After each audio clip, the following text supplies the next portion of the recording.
Oi pessoal, tudo bem?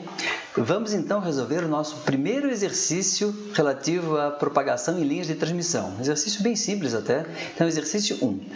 Uma linha de transmissão sem perdas, usada como fio de descida de antenas de TV, tem aqui essa linha, aquela linha bifilar paralela, ela possui uma impedância característica Z0 de 300 ohms, exatamente a impedância da linha bifilar paralela usada como fio de descida de TV, valor padronizado. Na frequência de 82 MHz, isso é um problema mais antigo, então, canal de TV analógica, tá? Essa frequência, o comprimento de onda nessa frequência é de 3 metros. Calcular os valores de L e C, né, por unidade de comprimento da linha. Então, os parâmetros primários da linha. Está dito no enunciado que é uma linha sem perdas. Se é uma linha sem perdas, eu suponho que ela é feita com um condutor com resistividade nula, separados os condutores por um dia elétrico com condutância zero. Então, a resistência é zero e a condutância é zero.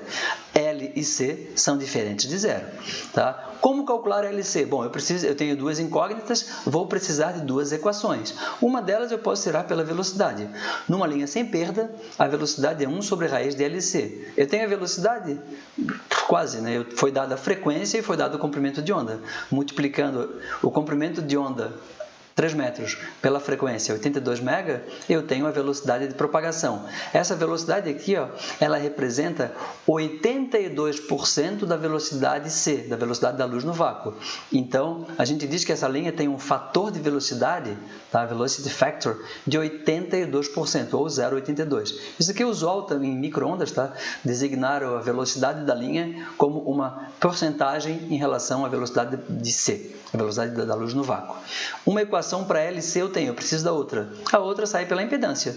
Uma impedância de uma linha sem perdas é raiz de LC, foi dado 300 ohms. Aqui eu tenho duas equações, duas incógnitas, basta isolar o L e o C, ou o C numa equação e tirar o valor da grandeza que se quer. Tá? Eu fiz aqui mais fácil, eu multipliquei uma pela outra. Multiplicando uma pela outra, dá para ver que o L se cancela. Tá? Então, multiplicando uma pela outra, o L cancela e isso resulta em 1 sobre C, ou seja, a capacitância distribuída é o inverso do produto da velocidade pela impedância característica.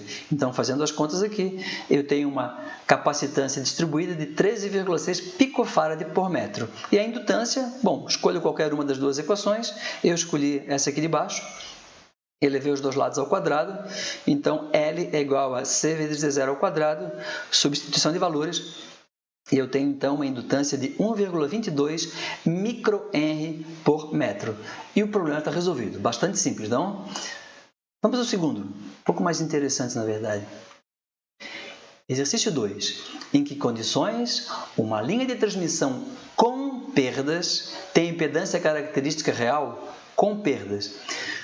No contexto de ondas planas uniformes, nós vimos que um meio com perdas tem sempre impedância intrínseca complexa. A impedância intrínseca só é real quando o meio não tem perdas. Com linhas de transmissão, é possível ter uma linha com perdas e impedância característica real. Qual é a condição para isso? Aqui está. A equação geral para a impedância característica é a raiz de R mais J ômega L sobre G mais J ômega C. Eu tenho um número complexo aqui no numerador e um número complexo aqui no denominador. Ora, se esses números complexos tiverem exatamente o mesmo ângulo, na hora que eu faço essa divisão, os ângulos se subtraem, resulta no ângulo zero, e zero fica real. Então, a condição poderia simplesmente terminar o problema aqui. A condição é que o ângulo do numerador seja igual ao ângulo do denominador. Quanto vale o ângulo do numerador? Arco tangente de ômega L sobre R. Quanto vale o ângulo do denominador? Arco tangente de ômega C sobre G. Então, se ômega L sobre R for igual a ômega C sobre G, o problema está resolvido. Eu fiz de uma outra maneira para ilustrar um pouco mais, falar um pouco mais sobre esse exercício. Ele é bem interessante, ele fala de aspectos históricos de toda essa área de propagação em linhas de transmissão. Então, o que eu fiz aqui? No numerador, eu coloquei L em evidência. Aqui está. Coloquei o L em evidência, então aqui o R ficou R sobre L mais J ômega. No denominador, eu coloquei o C em evidência. Então, aqui está. Tá bom? Ora, posso escrever isso dessa maneira, quebrando aqui em produtos de duas raízes quadradas. Raiz de L sobre C é um número. Quando que esse número aqui, essa segunda raiz, vai se cancelar, vai se simplificar quando R sobre L for igual a G sobre C, certo? Então, a condição para que esse termo aqui vire 1 e a impedância fique apenas um número real é que R sobre L seja igual a G sobre C. Essa é a condição para que se tenha uma linha de transmissão com perdas e ainda com impedância característica real. Nesse caso, a parte capacitiva da linha meio que anula, ela exatamente anula a parte indutiva. Os reativos gerados pela linha se cancelam. O reativo capacivo cancela o reativo indutivo. Tá? Isso tem um nome, é chamado condição de Heaviside. Ela foi descoberta pelo Oliver Heaviside quando ele fazia o estudo de linhas de telégrafo. Qual seria a aplicação prática dessa condição de Heaviside para que eu tivesse uma impedância Z0 real? Bom, vamos ver aqui. Nesse caso, a gente já viu a impedância, então simplifica, corta aqui o numerador com o denominador é raiz de L sobre C. As implicações são as seguintes. Primeiro, olha aqui, ó. Reescrevendo aqui a constante de propagação, de maneira geral, R mais J ômega L, G mais J ômega C. Coloquei o L em evidência no primeiro termo e o C em evidência no segundo termo. Mas os termos entre parênteses, quando a condição de Heaviside é obedecida, eles são iguais. Então, é uma coisa vezes ela própria tira a raiz quadrada. Então, eu coloquei aqui, na parte de fora. Podia ter colocado R sobre L também, tá? Efetuando a multiplicação, termo a termo, aqui está. Então, o meu alfa, que é diferente de zero, porque a linha tem perdas, é G raiz de L sobre C. Como L sobre C eu posso escrever em termos de RG, pela própria condição, então dá para simplificar o G com G aqui, e eu tenho alfa igual a raiz de RG. R diferente de zero, G diferente de zero, alfa diferente de zero. Linha com perda, mas com impedância real. E o beta, que é a parte imaginária, está aqui. Esse beta é exatamente igual ao beta de uma linha sem perdas.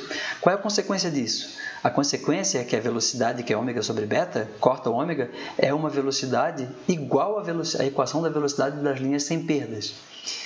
O que isso implica, na verdade? Isso implica que atenuação e velocidade de propagação na linha não são função da frequência, não aparece F, ômega aqui.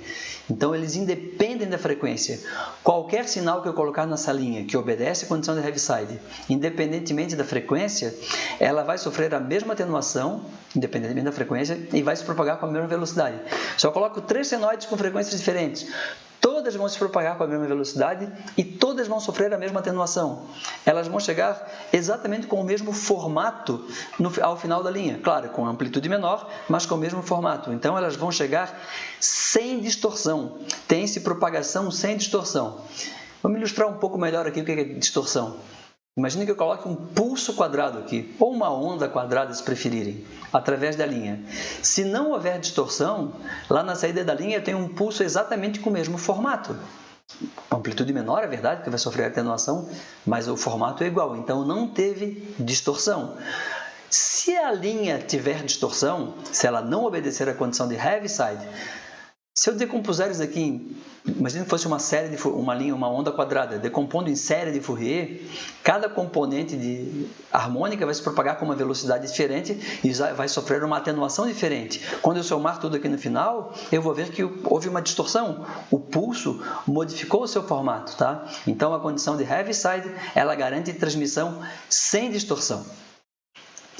Em linhas telefônicas, e no passado, linhas telegráficas, linhas metálicas, tá, que praticamente não são mais usadas hoje, verificou-se experimentalmente que R sobre L era muito maior do que G sobre C. Para que eu tivesse condição de Heaviside obedecida, não distorção, aqui teria que ser uma igualdade. Tá? O fato de ter distorção muito grande era muito complicado na época do telégrafo. As pessoas mandavam um pulso, o pulso chegava todo distorcido. Então, ele demorava para chegar, às vezes se confundia com outro pulso que veio depois. Então, a distorção atrapalhava bastante. Então, a ideia era fazer com que a condição de Heaviside fosse obedecida. Mas, na prática, ela não era naturalmente obedecida. R sobre L era maior do que G sobre C.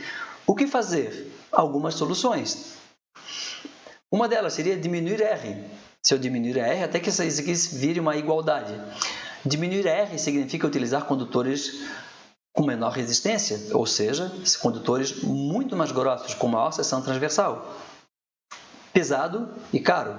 Outra solução, diminuir C, diminuir a capacitância. Para diminuir a capacitância da linha, eu teria que utilizar um dielétrico mais espesso. De novo, mais pesado e mais caro. Então, não são viáveis do ponto de vista prático essas duas soluções.